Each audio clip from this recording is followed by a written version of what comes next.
Sekincau, tanggal 20 Februari tahun 2022, hujan es dan angin kencang di Sekincau, Lampung Barat, pukul 16.30, Minggu tanggal 20 Februari tahun 2022, menjadi viral di sejumlah media sosial, karena diunggah banyak warga. Fenomena alam itu banyak direkam dengan video dan disebarkan. Hujan es di Sekincau diawali petir dan angin kencang.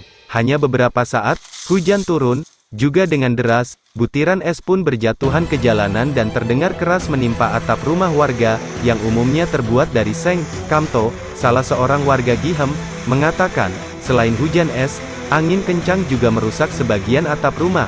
Warga menyebut fenomena hujan es untuk pertama kalinya terjadi di daerah Sekincau, Lampung Barat.